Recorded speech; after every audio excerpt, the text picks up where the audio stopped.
මේ ඔබ දකින්නේ තුඹසක්. මෙම තුඹස ඉදු කරනු ලබන්නේ වේයන් කියන කෘමි විශේෂය විසින්.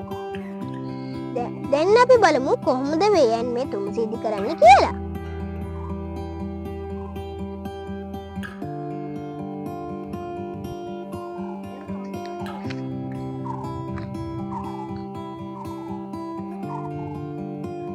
වේයට ඉංග්‍රීසියෙන් කියන්නේ ටර්මයිට් කියලා.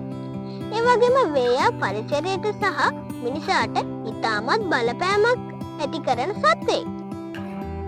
මම ඔයාලට ඉස්සෙල්ලා කිව්වා නේද? වේයන් මිනිසුන්ට සහ පරිසරයට ඉතාමත් බලපෑමක් එල්ල කරනවා කියලා. ඒ බලපෑම තමයි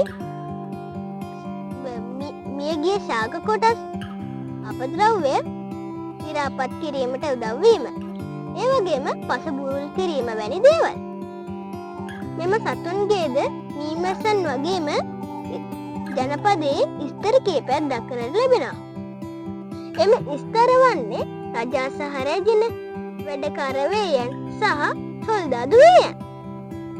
මෙම සතුන් කුහුඹුවන් මෙන්ම කණ්ඩායම් වශයෙන් ජීවත් වෙන හරි අපූර්ව සත්ව කොට්ටාසයක්. ඒ වගේම මෙම සත්වයාගේ මිනිසාට ඇති අහිතකර බලපෑම තමයි